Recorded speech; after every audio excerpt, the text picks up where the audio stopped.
샬롬. 하나님과 동행하는 새벽기도회 다라스 임마누엘 교회 원성철 목사입니다. 오늘도 하나님과 동행하며 풍성함을 누리시는 저와 여러분이 되시길 주님의 이름으로 축복합니다. 오늘 말씀은 시편 124편 1절에서 8절까지의 말씀입니다. 이스라엘은 이제 말하기를 여호와께서 우리 편에 계시지 아니하셨더라면 우리가 어떻게 하였으랴. 사람들이 우리를 치러 일어날 때에 여호와께서 우리 편에 계시지 아니하셨더라면 그때 그들의 노여움이 우리에게 맹렬하여 우리를 산채로 삼켰을 것이며 그때 물이 우리를 휩쓸며 시내가 우리 영혼을 삼켰을 것이며 그때에 넘치는 물이 우리 영혼을 삼켰을 것이라 할 것이로다. 우리를 내주어 그들의 이에 씹히지 아니하게 하신 여호와를 찬송할지로다. 우리의 영혼이 사냥꾼의 올무에서 벗어난 새같이 되었나니 올무가 끊어짐으로 우리가 벗어났도다. 우리의 도움은 천지를 지으신 여호와의 이름에 있도다. 아멘. 하나님의 말씀입니다. 여러분은 밤늦게까지 귀가하지 않은 자녀를 걱정스럽게 기다린 경험이 있으십니까? 정해진 시간이 지나도 오지 않는 자녀를 기다릴 때가 되면 좀 화가 많이 나죠. 그런데 시간이 더 지나고 연락이 되지 않으면 걱정이 되기 시작합니다. 그리고 더 늦어지면 가슴이 타들어가기 시작하죠. 그쯤 되면 자녀가 무사히 귀가하기만 하면 좋겠다는 마음으로 가슴을 졸이며 기도를 하게 됩니다. 부모는 위기 상황이 되면 본능적으로 자녀 편에 서는 습성이 있습니다. 자녀가 문제를 일으켜도 우리 자녀가 원래는 착하고 성실한데 친구를 잘못 만나서 이렇게 됐다고 말하지 않습니까? 원래는 머리가 좋은데 공부를 하지 않아서 그렇지 꽤 괜찮은 아이라고도 말합니다. 평소에는 객관적으로 자녀를 보다가 위기 상황이 닥치면 자녀의 잘잘못을 가리지 않고 무조건 자녀 편에 서는 것이 바로 부모의 마음입니다. 하나님께서도 자녀된 우리를 이렇게 편들어 주시고 돌보아 주십니다. 오늘 읽은 시편의 저자인 다윗이 성전에 올라가는 시를 지어 하나님께 올려드리면서 내 편이 되신 하나님을 노래하고 있는 것을 보게 됩니다.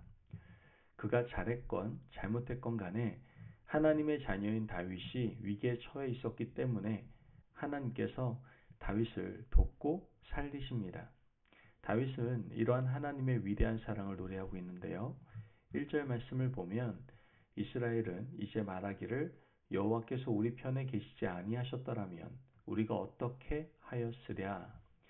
하나님께서 우리 편에 계시기 때문에 우리가 지금 이렇게 안전하다라고 노래하고 있는 겁니다. 하나님께서 내 편에 계시지 않았더라면 어떤 일이 일어났을까? 상상만 해도 끔찍한 일이 아닐 수 없다라는 고백입니다. 하나님께서 우리 편에 계시지 않았더라면 위기가 닥쳤을 때 우리는 그 위기를 극복할 생각도 못했을 겁니다. 다윗이 말하는 위기란 어떤 것일까요? 2절 말씀을 보면 사람들이 우리를 치러 일어날 때에 라고 말합니다. 즉 나라가 전쟁과 위기 상황에 처해 있었다라는 말이죠. 다른 나라가 이스라엘을 치기 위해서 수없이 전쟁을 걸어오지 않았습니까? 다윗 개인적으로는 많은 사람들이 다윗을 집어삼키려고 주변을 서성거렸습니다. 이런 위기 속에서 하나님께서 그의 편이 되어주지 아니하셨다면 지금 생각해도 등골이 오싹하고 아찔하다라는 고백을 하고 있는 겁니다.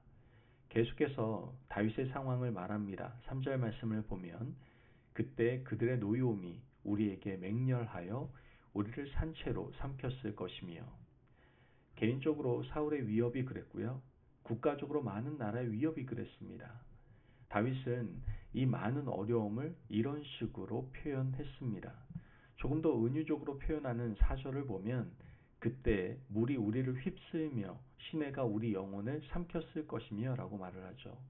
그럼에도 불구하고 하나님께서 나의 편이 되어주셔서 지금 나는 안전하게 믿음 생활을 하고 있다라는 고백입니다.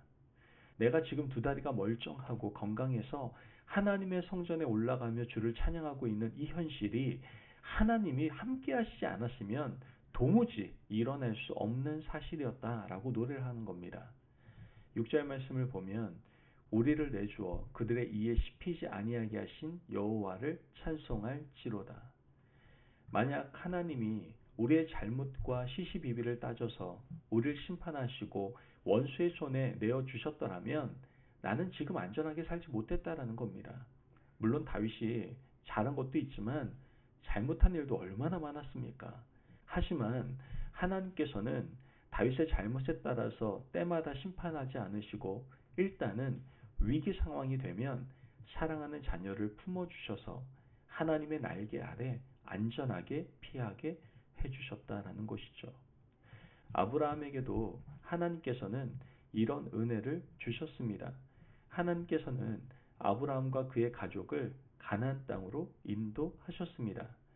가나안에 들어가서 아브라함 족속이 처음 만난 것은 기근이었죠. 그것도 극심한 기근이었습니다. 하나님께 묻지 않고 아브라함은 가족을 데리고 이집트로 내려가고 말았습니다.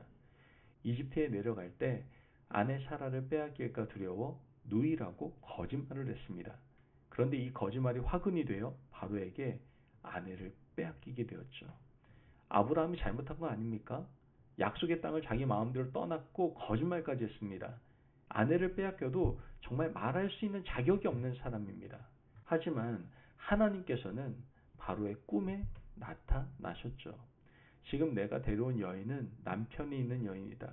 그를 즉시 돌려주지 않으면 너의 가문과 이 나라에 큰 화가 있을 것이다. 하나님께서는 바로를 책망하셨습니다. 바로는 그 책망을 듣고 아브라함을 불러서 서운함을 토로합니다.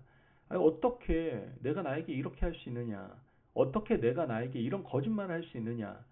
이러한 바로의 토로 후에 바로는 사라를 돌려주고 은과 금과 육축까지 더해서 돌려보내게 됩니다. 여러분, 하나님께서 그를 도와주지 않았다면, 하나님께서 그와 함께하지 않았더라면 그는 꼼짝없이 아내를 빼앗길 수밖에 없었을 겁니다. 하지만 하나님께서 개입하셔서 위기를 넘길 수가 있었던 것이죠. 일단 자녀를 살리고 보시는 은혜로 말미암아 아브라함은 가정을 지킬 수가 있게 된 겁니다. 잘못을 따지자면 아브라함이 100% 잘못한 거 아닙니까? 하지만 하나님께서는 그래도 내 백성이니 일단은 건지고 살려놓고 책망은 직접 하겠다고 생각하신 것이죠. 매질을 하고 혼을 내더라도 직접 하시겠다는 하나님의 위대한 사랑인 겁니다. 그러나 우리가 여기서 분명히 기억해야 할 것은 하나님의 사랑을 방종의 구실로 삼아서는 안 된다라는 사실입니다. 이런 일이 여러 번 반복되면 하나님께서는 이방의 손에 우리를 놓아 버리실 겁니다. 남유다 백성들을 바벨론의 손에 던지신 하나님을 우리는 기억해야만 합니다. 여러분, 오늘도 내 편이 되시는 하나님을 기억하시길 바랍니다. 위기 상황이 되면 나를 도우시고 건지시고 인도하시는 하나님의 위대한 사랑이 늘 우리 가운데 있습니다. 하나님의 위대한 사랑을 오늘도 고백하시고 그 사랑을 제발 방종의 기회나 구실로 삼지 않으시기를 간절히 바랍니다. 그러므로 하나님의 사랑에 보답하고 널리 하나님의 사랑을 전할 수 있는 저와 여러분이 되시길 주님의 이름으로 축복합니다. 아멘. 기도하겠습니다. 사랑이 많으신 하나님 감사합니다. 오늘도 우리에게 귀한 말씀의 은혜 허락하심을 감사합니다. 하나님, 항상 우리를 이해해 주시고 도우시는 하나님을 찬양하게 하여 주옵소서. 제발 하나님의 그 놀랍고 크신 사랑을 방종의 구실로 삼지 않게 하시고 그 하나님의 사랑에 보답하기 위하여 하나님의 사랑을 전하는 저희들 되게 하여 주옵소서. 감사하며 예수님의 이름으로 기도합니다. 아멘. 오늘도 하나님과 동행하며 풍성함을 누리시는 저와 여러분이 되시길 주님의 이름으로 축복합니다. 여러분, 우리 편들어 주시고 선한 길로 인도하시는 하나님의 사랑을 기억하시고 그 사랑 안에 거합시다. 거하는 것뿐만 아니라 그 하나님의 사랑에 보답하고자 주위에 있는 모든 이웃들에게 하나님의 사랑을 전하는 삶을 사시길 바랍니다. 말씀 안에서 승리하십시오.